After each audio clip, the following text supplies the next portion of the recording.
Morning, everybody. It's 7 o'clock. Some big breaking news you're waking up to this morning about Gillane Maxwell. We'll bring you that in the next couple of minutes. Plus, waving goodbye to Plan B COVID restrictions.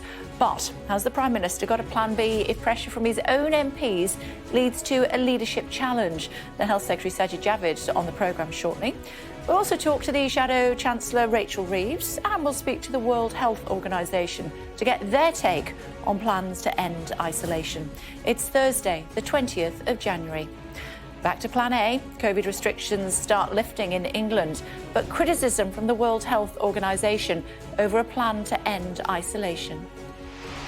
Don't push us, President Biden's warning to Russia over Ukraine as more military mass on the border, but he admits an invasion is likely. Do I think he'll test the West, test the United States and NATO as significantly as he can? Yes, I think he will. Aid flights from New Zealand head for Tonga as more evidence emerges of the devastation caused by the volcanic eruption. The newly discovered coral reef off the coast of Tahiti giving hope that there could be more ecosystems free from the harm of pollution and global warming. The Czech singer against vaccines who has died after deliberately catching COVID in order to get a vaccine pass. It was really to see whether you could find the story of a family in a difficult situation where humour and all the other coping mechanisms we come up with to try and deal with difficult times could speak to other people. We hear from Kenneth Branagh about his Oscar-tipped new autobiographical picture, Belfast. Also on the programme for you this morning, Saving the Show.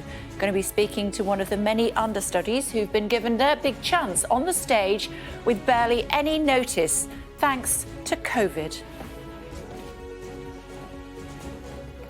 And hitting the great outdoors, I'll be speaking to Chris Packham about his call for more young people to get involved with protecting the environment.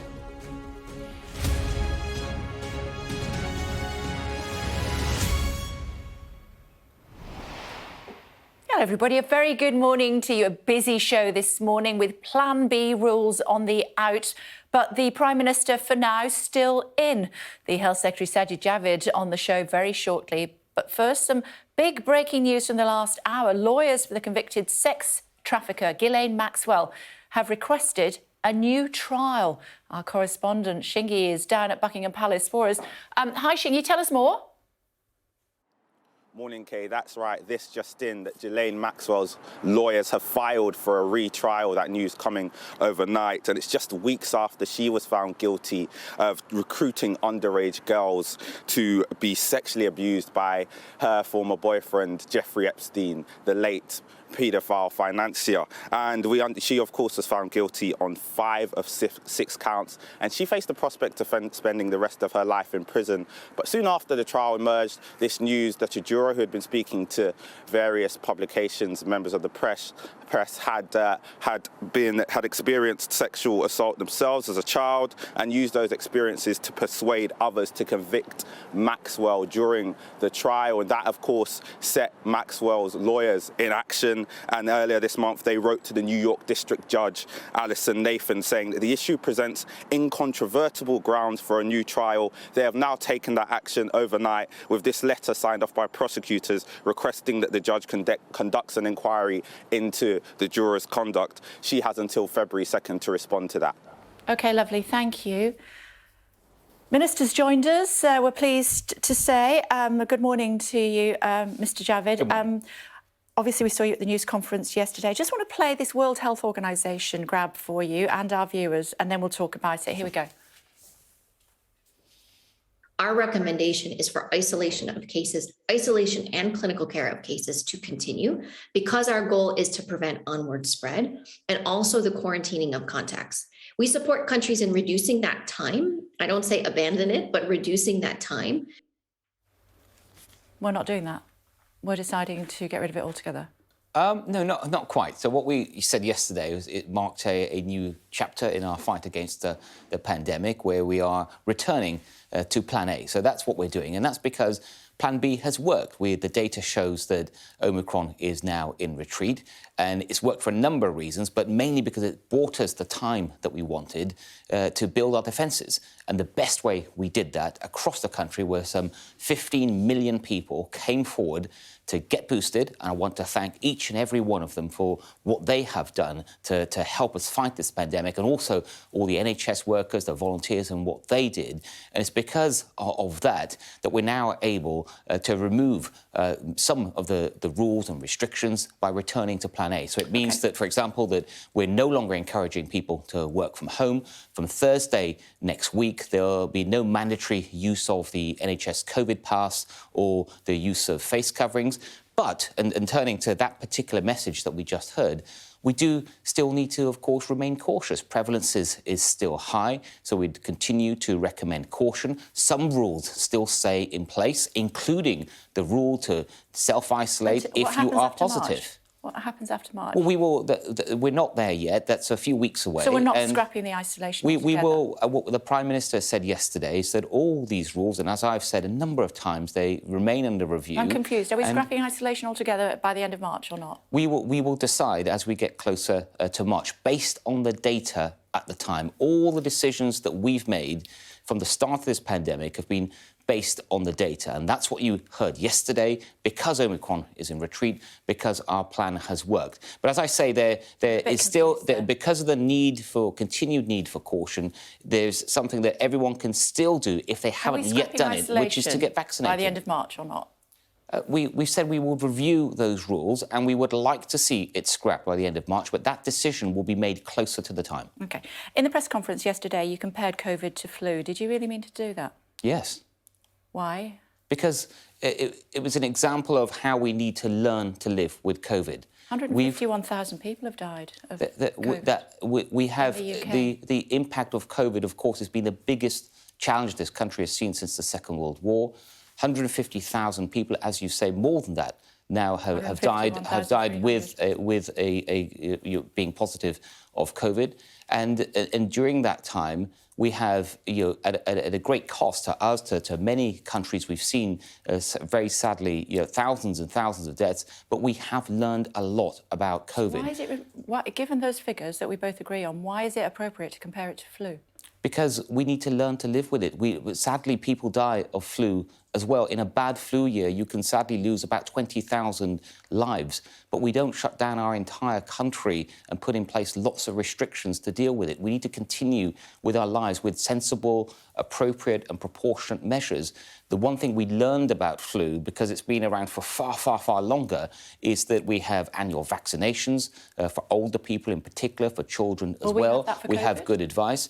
We may well have some kind of annual vaccination. I think that's where we'll probably end up, but it's really difficult for anyone to say exactly what the longer term where we will be. But one thing I did also say yesterday is COVID is not going away. No, it's going to be with us for many, many years, perhaps forever. And we have to learn to live with it. And what we have shown, mainly because of the vaccines, but also because of the new treatments that we have, the antivirals. We've got more antivirals per head than any other country in Europe. The testing infrastructure that we've built, the biggest testing infrastructure, it is these things that will allow us to live with COVID. Absolutely, Minister. But those people then who were ridiculed for comparing COVID to the flu, they shouldn't have been ridiculed. Well, I don't. Did you ridicule them? I've never ridiculed them. Oh, OK, so several people did, shall we say? Well, so you think that was inappropriate to ridicule people who compared COVID with the flu? I think if at the start of COVID, when we had no vaccines, we had no testing infrastructure, we had no treatments, people were comparing it to flu, that would have been wrong. Of course it would have been wrong. But look where we are today, 2 years on, especially here in the UK, the most boosted country in Europe, the most antivirals per head in Europe, the biggest testing infrastructure in Europe. It is why we are the most open country in Europe. I think we are leading Europe in the transition from pandemic to endemic, and we're leading the way in showing the world how you can live with COVID. Okay. Let's talk about what happened in the House of Commons yesterday, an image of Christian Wakeford crossing the chamber, defecting, in other words. Well, is this going to help or hinder the Prime Minister? Well, look, I don't see it that way. I was sad to see. I was sad to see Christian go. It's never good. It's never good for any political party to see one of your own leave and defect in that way. Of course, it's not good news, but it's a decision for him. But I feel sorry for the people of Bury South. They voted. Should there be a by-election? They voted Conservative. I think a by-election would be welcome. You know, the people of. Should there be one? Yeah, I'd be very happy with a by-election. I think Christian should be happy with a by-election. I think he supported by-elections in these circumstances in the past. And I think, given that the people of Bury South rightly voted Conservative in 2019, they wanted to get Brexit done, they want to see a strong economy and all of that. Now they've got an MP that's changed his affiliation without their permission. Why not give them a say? So that's the younger intake. What about those that have been there for almost longer than God in the form of David Davis? Let's remind our viewers what he said yesterday. I'll remind him of a quotation altogether too familiar to him of Leo Amery to Neville Chamberlain. You have sat there too long for all the good you have done. In the name of God, go. What sort of blows that? Well, look, I've known David Davis for many years. I've got huge respect for him. We don't always agree on everything, and that is one thing I don't agree with him on. How damaging is it when an elder statesman who's been there since Margaret Thatcher's days stands up and says, in the name of God, go? It is damaging. Of course it is. You know, if you said to me, would I rather that he didn't get up, or an elder statesman didn't get up and say something like that, of course I wouldn't want to see that. That's his decision that he's made. The Prime Minister has come to the House of Commons. Last week he's set out and apologised, set out what has happened. But most importantly, I think, is that he's asked for this investigation to be done, for the time and space to be given for it to be completed, and the facts to be established. And once those facts are established, the Prime Minister will come very quickly back to Parliament and submit himself to scrutiny. So David Davis or anyone else, any other member of Parliament, can ask him whatever question they want. The other thing he could do is go for a vote of confidence now, so it won't be that death by 1,000 cuts, which David Davis has talked about. He can limp on potentially until the end of the year or party conference or whatever. But if he's so confident, why doesn't he go for that vote of confidence right now? Well, I think the Prime Minister set out clearly that after having rightly come to the House and apologised, that the next step should be for the facts to be established. I mean, I think everyone would be interested in the facts, and that is what Sue Gray... Yeah, right, and that's what 10 minutes in and you mentioned Sue Gray. That is what the work that she is doing. She should be given the time and space. It's her investigation. No minister should sort of determine how quickly she does it or who she speaks to or who she doesn't speak to. That's a decision for her. But once the facts are established, then I think we can see how Parliament will respond. Does he have your complete support? He has my support. Does he have your complete support? Yes, he has my complete support. I serve in his cabinet. OK. If a serving Prime Minister, if a serving Prime Minister breaks the law, does he have to step down? Well, I don't want to talk about a hypothetical situation. Why is it hypothetical? Because, are you asking me about this current Prime Minister? No, I'm saying, does a serving Prime Minister, if he breaks the law, have to step down? Well, as a general point, the ministerial code is very clear. If any minister, from the Prime Minister down, breaks the law, of course they shouldn't continue to serve as a minister. If this Prime Minister has broken the law, should he step down? What I've just said is a general rule that applies to everyone. There's no exceptions to that rule. So if this Prime Minister, just to be clear, if this Prime Minister has broken the law, he should step down. Well, look, you're very cleverly trying to get me into a hypothetical situation. I knew you'd say that, so I actually looked up hypothetical and what it means. An idea or explanation of something that is based on a few known facts, but that has not yet been proved to be true or correct. We've got a lot of facts that we can look at as far as this Prime Minister is concerned, including photographic evidence of what he got up to, including him admitting that he broke the rules, albeit inadvertently. Ignorance is no defence in the law. We don't have the full facts yet. He says that he was there, but he didn't know. He broke the rules, but he didn't know he was breaking the rules. That's no defence in law. Look, we don't have the full facts. And let me just say this as well, that I completely understand why millions and millions of people across the country, from what they have seen already, whether it's on the TV or in their newspapers or wherever they've seen it, why they are so angered and pained. I completely understand that, and I share that anger and pain. I really do. You've lived it yourself, haven't you? I've lived it myself, and you couldn't see I'm sure we all have, and some of us in the most difficult of circumstances. If I think about my constituents that couldn't go to hospital to see dying relatives, this is a very, very serious situation, and that is why I do think that the facts need to be established and put out there, and then people can come to a judgment. I get that. But, we saw the Prime Minister with his hangdog expression earlier on in the week saying that he was sorry, but he didn't understand the rules had been broken. I put it to you that it doesn't matter, because that is no defence in law. And if a Prime Minister has broken the law, you've said he should go. Well, as I say, the ministerial code applies to all of us, and it's right, the code, what it says and how you should conduct yourself. But in terms of... Ergo, this Prime Minister should go. But in terms of this situation, we need to establish the facts. And as I say, the Prime Minister's come forward, he's apologised, he's accepted that mistakes have happened, he's taken full responsibility and has said he will take full responsibility for whatever the Sue Gray report comes out with. But the facts need to be established first. He's even admitted himself. He doesn't need Sue Gray to tell him. He's admitted himself that he broke the rules. But we don't have the full facts. And, but he said it. That is the purpose of the report. He's admitted to it. He's pleaded guilty.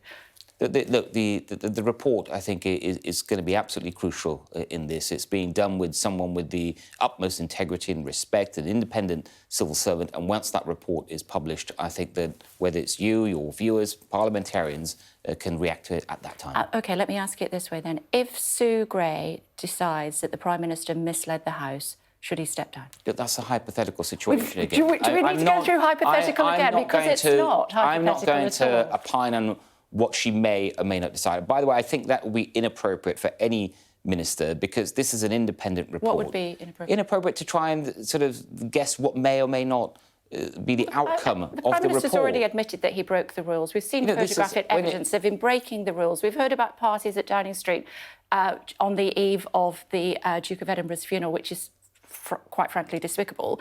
All the evidence is building up, and yet you're still saying, let's wait for the report. The Prime Minister himself has admitted. Look, we don't know. Look, take the party that took place on the eve of the funeral, and completely unacceptable. Two parties, and who knows? Two parties. I'm sure that's what's been, because that's been reported, and the people involved have apologised. That's what happened. Completely unacceptable. Wrong in every way. There's no excuse for that at all. Should people be disciplined and reprimanded for that? Of course they should be. But what happens next, we should wait for the report, and for Sue to be able to speak to people that may have gone to the party, may have known about the party, may have any information they can shine on it. Let her put that together and present that information to the British public and to the Parliament, and then we can make a judgment. So we're very cross about those parties, but we won't acknowledge that the Prime Minister broke the rules at another event. Why are we cherry-picking which events that we agree with and which we don't? I don't think we are cherry-picking. This report can go anywhere. Sue can look at anything. So we're talking about things that we know or have heard about because they've been reported. Sure. But the purpose of this report is to have an independent investigation where all the information is provided. She can speak to whoever she wants and establish that. Yeah, you are in the runners and riders. Let's have a quick look just before I let you go. We're out of time, but your name has been put forward as one of those who has got a very distinct chance of running as the next Prime Minister of this country. What do you think of that? What I think is that there is no leadership election, and this is all. But there you this are. is all there lots of speculation. Good picture of you. You like the picture, do you? I do. It's not bad, actually. Yeah, it's almost prime ministerial, some might say. Well, they all look. Look at that. There's a good lineup of talent, I would say, in the party there. And but there is no leadership election. We've got a prime minister. He's getting on with the job, and that's what matters. And when there is, you might fancy it. There is no leadership election. It's good to talk to you as always. Thank you very much indeed for joining us. Thank you. Currently, the main favourites are the Chancellor, Rishi Sunak, and the Foreign Secretary, Liz Truss, we saw there. But we're just talking about other cabinet members and former ministers in the running, and we saw there the Home Secretary was there, and the Health Secretary, Sajid Javid, the Secretary of State for Levelling Up, Michael Gove, and also the former Health Secretary, Jeremy Hunt, who has taken a lead role in holding ministers to account throughout the pandemic. Meantime, many of the front pages continuing to focus on the future of the Prime Minister. The Mirror splashes with, "In the name of God, go." The call from the former Brexit Secretary David Davis urging Boris Johnson to resign. The Financial Times suggests the defection of a Conservative MP to Labour has actually rallied Tories together, giving Mr Johnson what it calls a fragile truce with his party. The Telegraph reports that the PM has vowed to fight on, even if a no-confidence vote is called.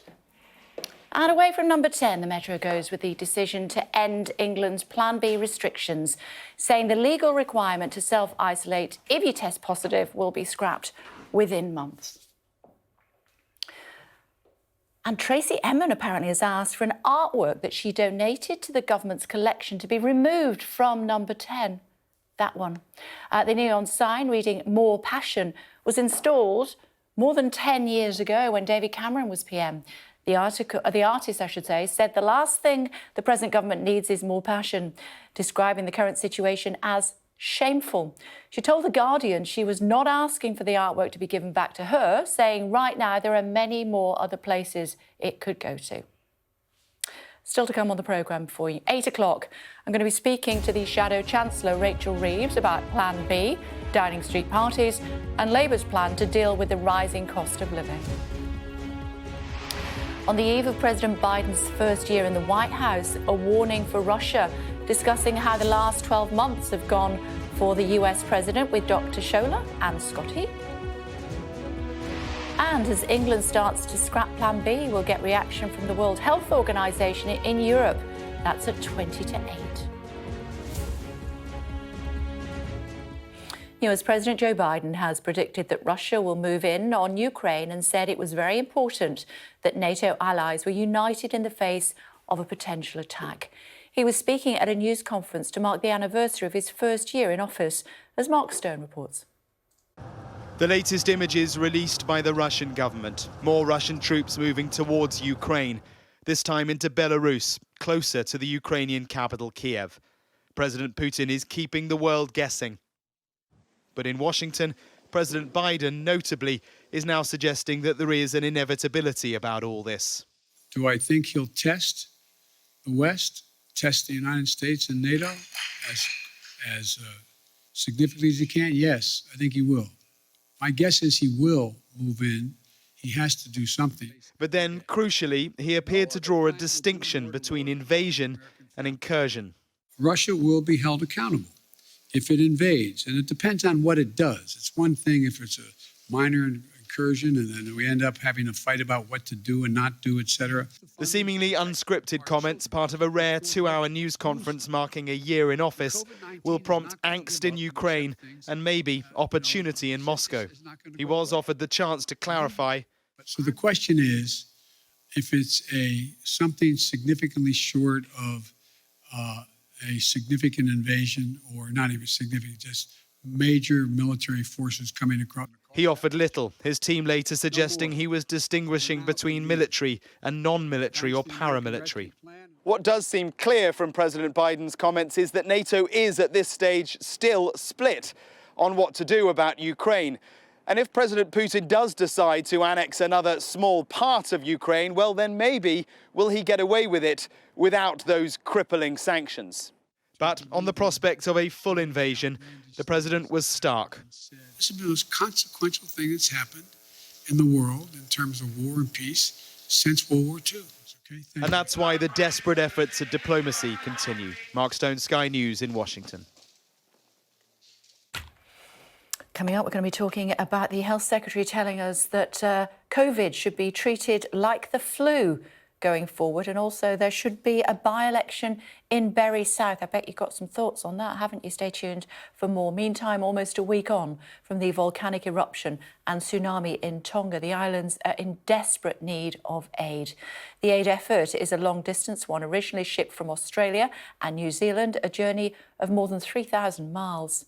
It's then transported to Fiji, still 500 miles from Tonga, where the aid operation is being coordinated. And although aid is now starting to arrive, communications are still a major issue. One of the areas worst affected is around Tonga's capital. From Fiji, here's Greg Milam. So this is Wakaloa. Barely a week ago, this was a new beach resort. There is no better illustration of how Tonga's landscape has been altered. The images from these Pacific islands tell a story of disaster. Rubble where there was once homes, streets coated with a layer of volcanic ash. First we thought it was rain, but there were bits and pieces of rocks. And then after the rocks came down, then we had the dust, and we could not see while we're driving. Marion has been documenting the damage. She's one of the few who's managed to call out with networks disrupted. We need clean drinking water. Our national water supplies is not safe enough for us to drink. The focus now is on delivering aid. Shipments of water, tents and food have set off from Australia and New Zealand. It's estimated 80% of Tongans have been affected by the volcano and the tsunami that followed. Whole villages lost on remote islands. Tens of thousands of people in need. Happy birthday to you. Stranded by the pandemic in the US, Netta was on the phone to her children back home in Tonga when the waves hit. For 3 days, she didn't know if they'd survived. It's a huge disaster in Tonga. It's life or death matters. So without hearing them, I was just lost the last few days.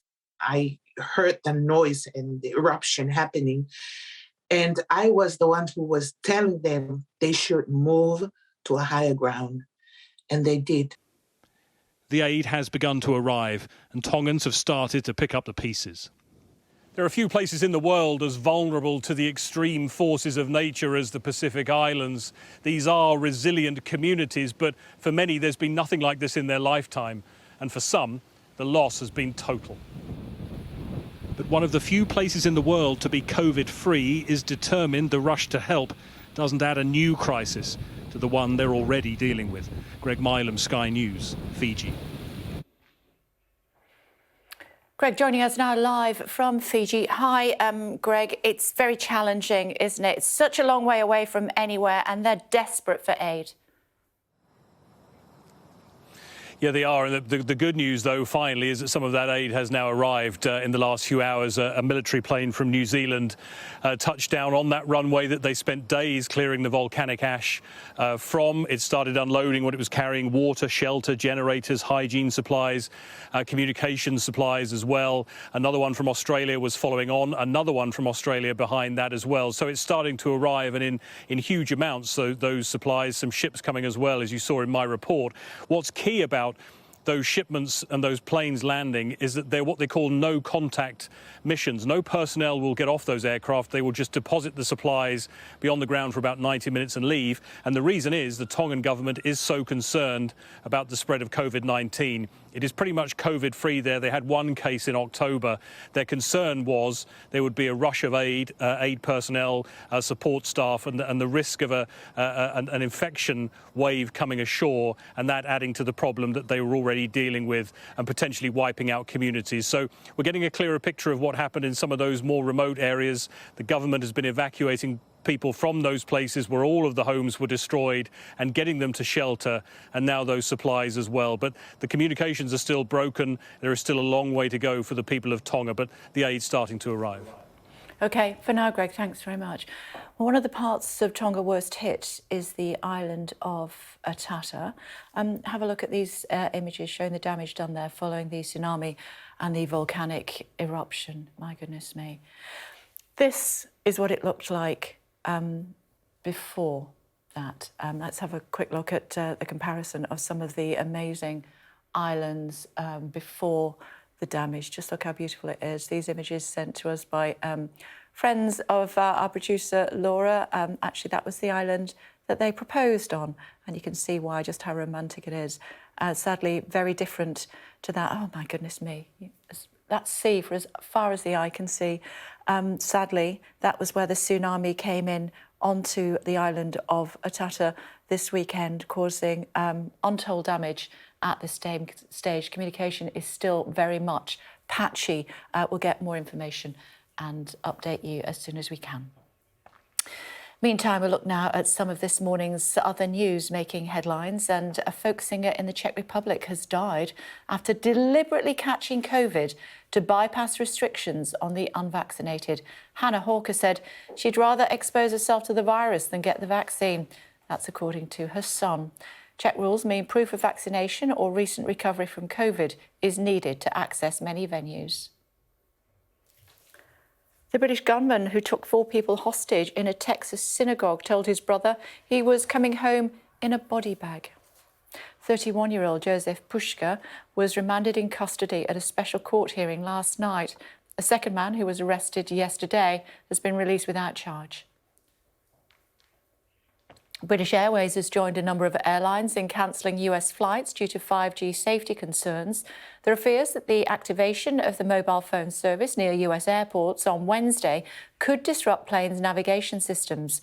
Boeing 777s are thought to be particularly at risk of being impacted. A recording of the final call of the British gunman who took 4 people hostage in Texas has revealed that he told his brother, "I'm coming home," as I said, in a body bag. Malik Faisal Akram was shot dead by an FBI SWAT team 10 hours into the standoff, and all 4 hostages were released unharmed. An iceberg thought to be more than 3 times bigger than London has released 152 billion tonnes of fresh water into the ocean when it scraped past the island of South Georgia last year. Experts from the University of Leeds have been using satellite images to track the mega iceberg since it broke off from the Larsen C ice shelf in Antarctica in 2017. It's releasing more water, apparently, every day than 6 times the amount of water that is consumed in the United States. That's quite a fact for you, isn't it, on a Thursday morning? Just digest that. Meantime, Kenneth Branagh has released his most personal film to date based on his own experiences of growing up in Northern Ireland in the 60s. He spoke to Sky News about what he wanted to achieve with Belfast.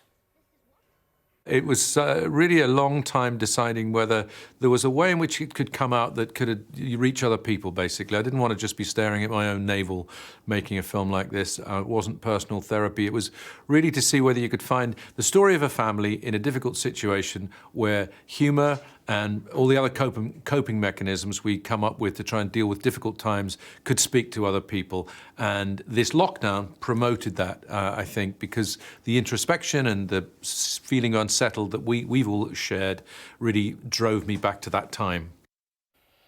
We'll be speaking to our arts and entertainment correspondent Katie Spencer in the next hour about Belfast and the other big movies we can expect to see in this year's Oscar nominations. Now, did you know that today marks Penguin Awareness Day? I know it was in my calendar.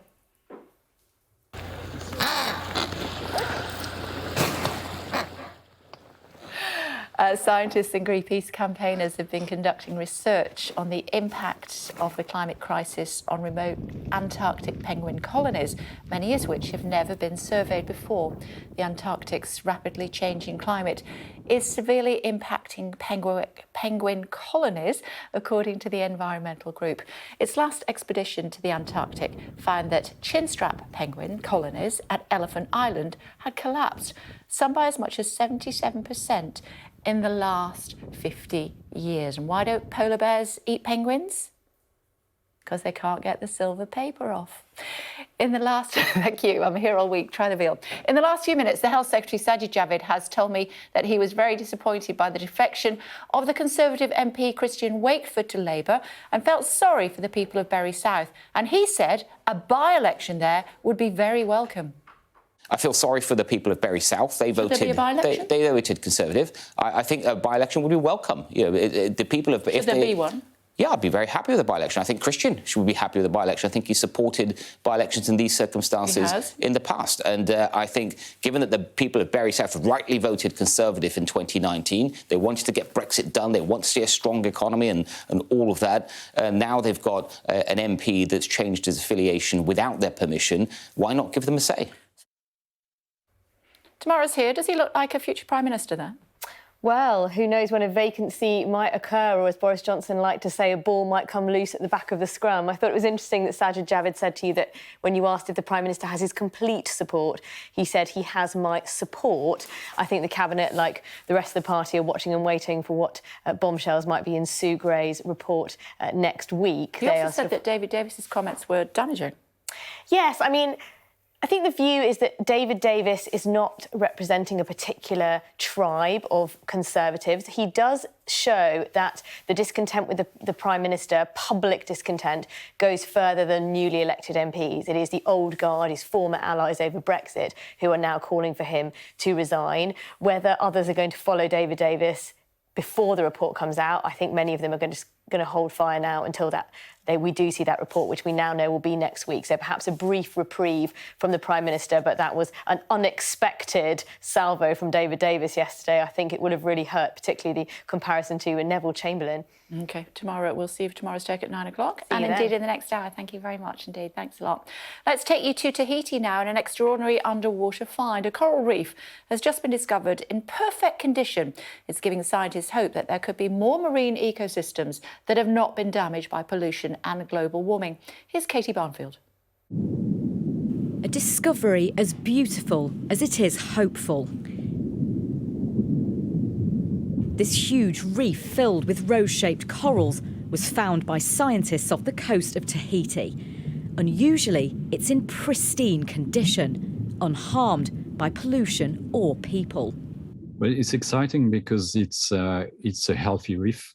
And if you look at the stories, it's quite going the opposite. We have lost about half of our coral reefs in the last 70 years, and it's really the stuff that makes you dream and that makes you really understand the beauty and the treasure of the marine environment and the ocean. Donc là, on part dans un monde inexploré, explorer l'inexploré. The reef was discovered by a team of UNESCO scientists using state-of-the-art diving equipment that allowed them to stay deeper for longer periods. L'objectif, c'est vraiment de retourner sur le champ de rose et on va à un autre endroit. On va à un autre endroit où moi j'ai été plongée.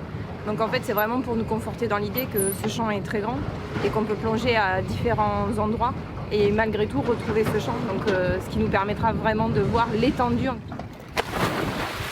After 200 hours of diving, they measured the reef at 3 kilometres long and stretching down to 70 metres below sea level.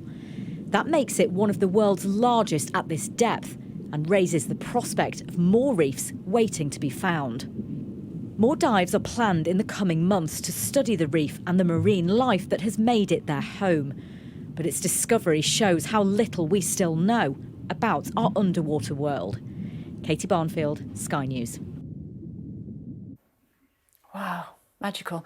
Joe Biden entered the White House a year ago today, 20th of January. It's not been an easy 12 months for the US president, with a COVID pandemic, a humiliating withdrawal from Afghanistan, and a sinking approval rating. So how should we mark his record so far? And does Donald Trump have any chance of winning back the job? Joining us now to discuss it in more detail, Dr. Shola and Scotty are with us. Hello, ladies. It's always great to have you both together. Scotty, let's go to you first of all. It's been a challenging 12 months for Mr. Biden. What were the pluses from his presidency? Well, if you listen to President Biden's speech today, there was lots. There was a lot of great things that President Biden had accomplished this year, which was very odd considering we're having the highest inflation in the United States in 39 years. We have oil prices, gas prices at a 7-year high. Our grocery shelves are completely almost empty from California to Washington, D.C.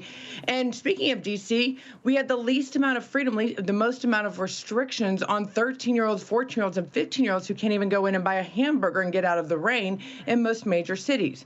On top of that, the coronavirus numbers over the past year are the highest that they've ever been. So a lot of the same reasons which got Donald Trump fired a year ago are not only still in existence today, but have seen a rapid increase in the problems. And Americans right now are very fed up with it, and that was very obvious. And yet today, for 2 hours, we saw this victory lap taken by the President Biden that most people, even by the end of it, were shaking their head going, it's time for him to give it up.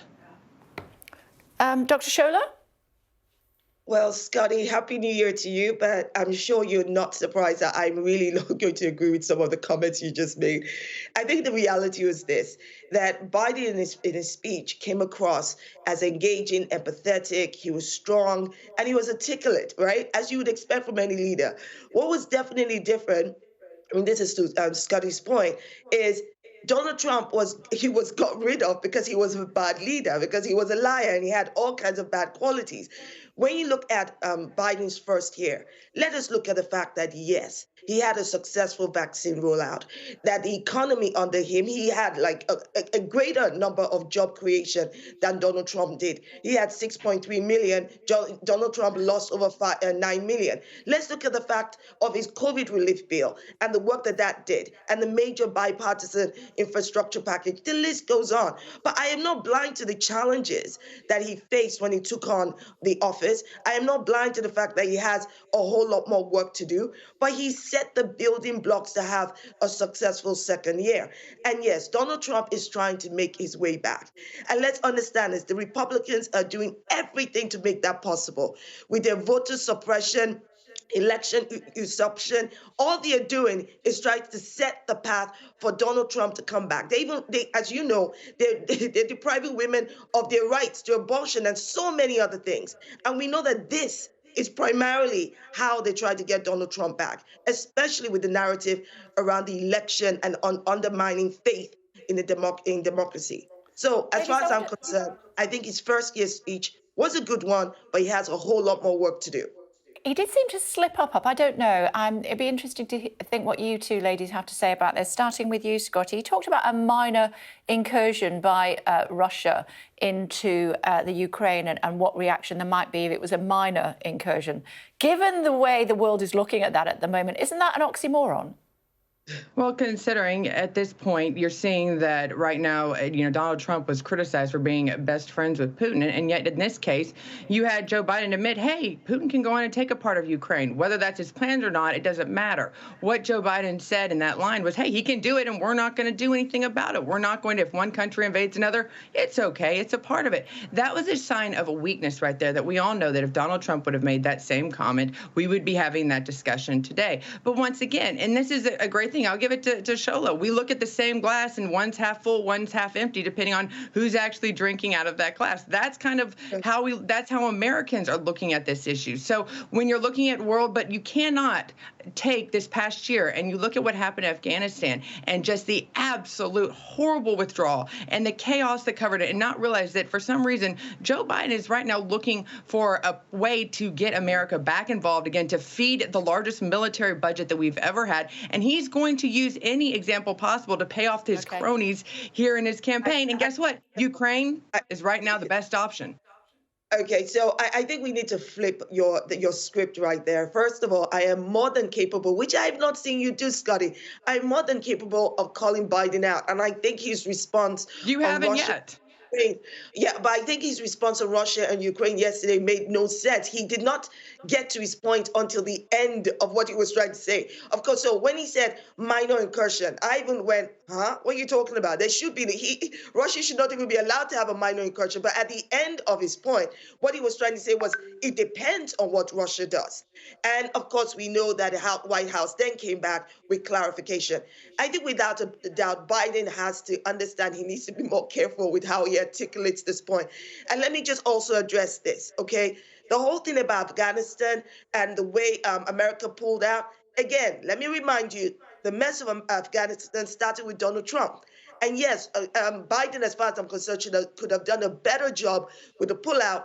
But the reality is that America had signed up to pull it out when they did. So there's a whole lot of blame to go around. He could have done better with the actual pullout.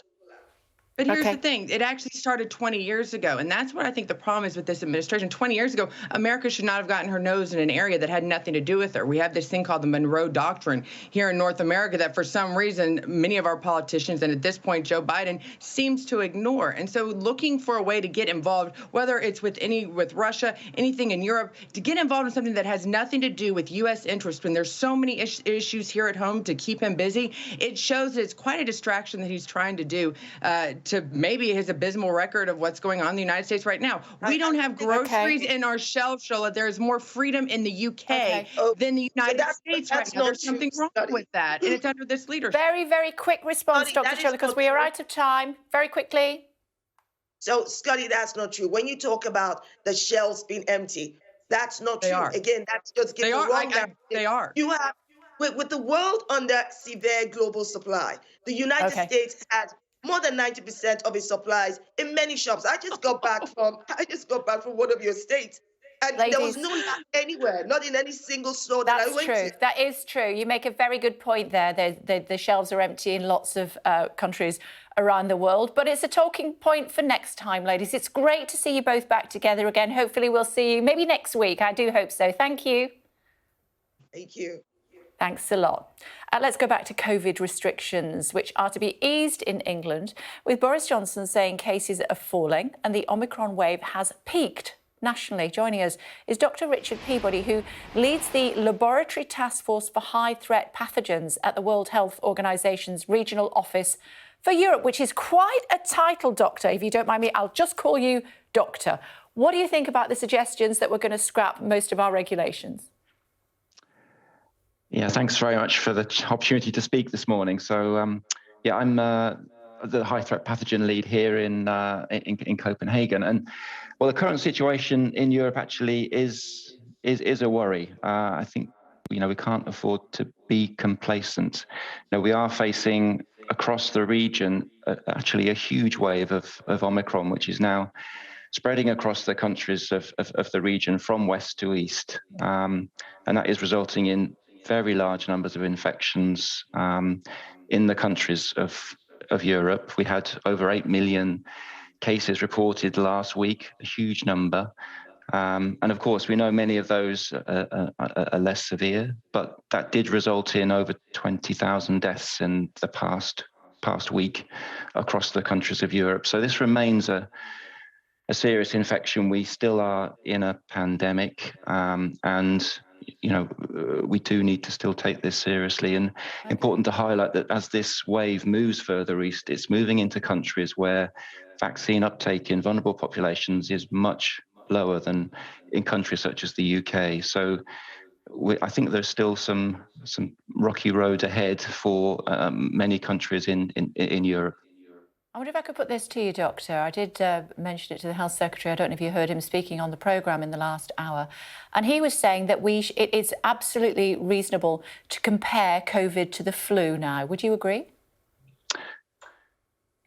I don't agree. We're not at that point yet.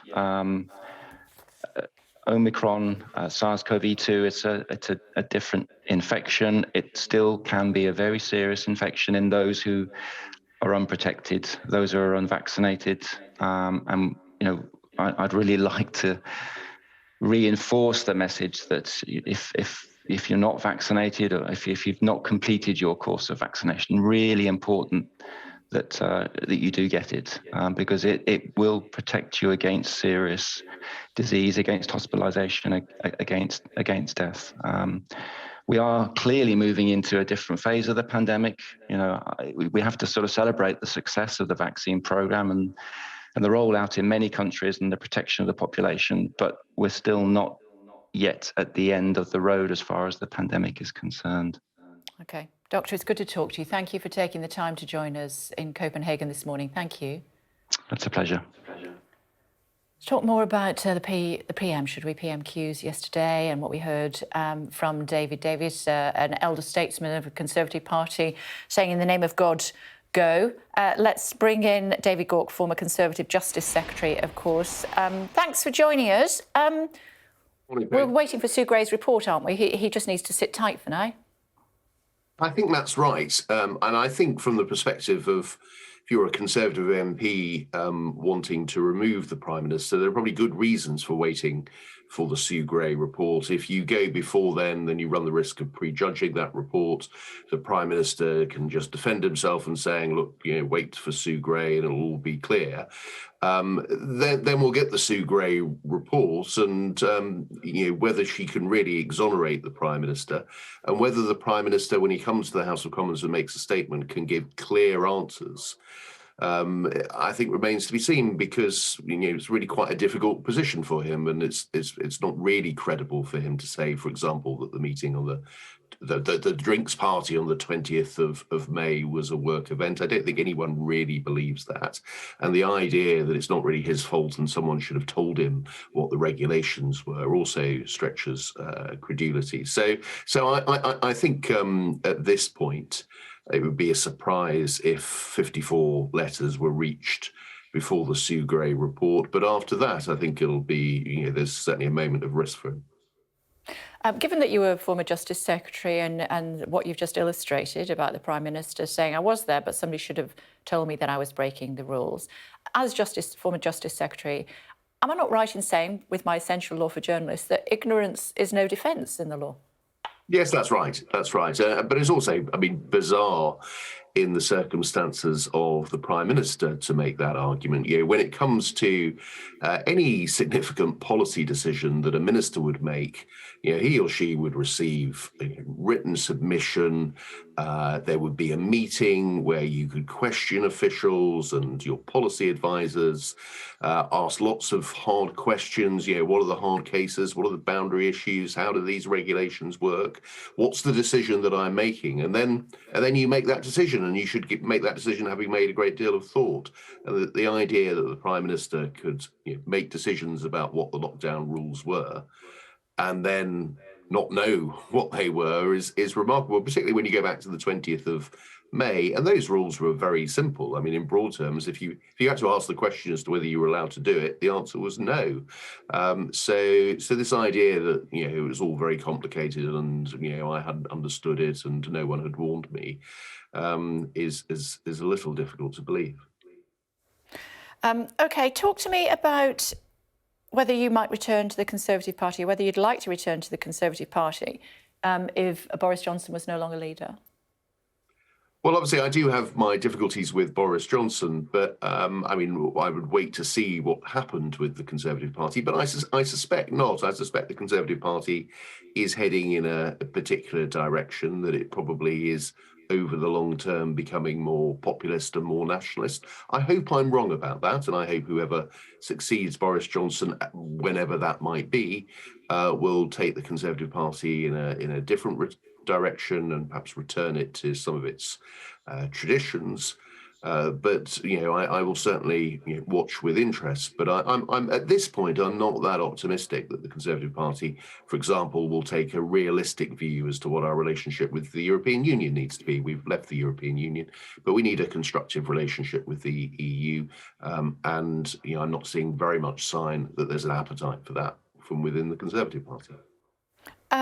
If not Boris Johnson, then whom do you think? Who do you think is the most likely people from the runners and riders that we've been talking about today that might lead the party going forward, and indeed the country?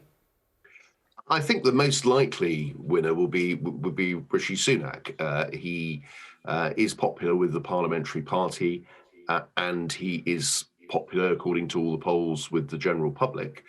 So that obviously puts him in a very good position. We don't know for sure how popular he is with the party membership.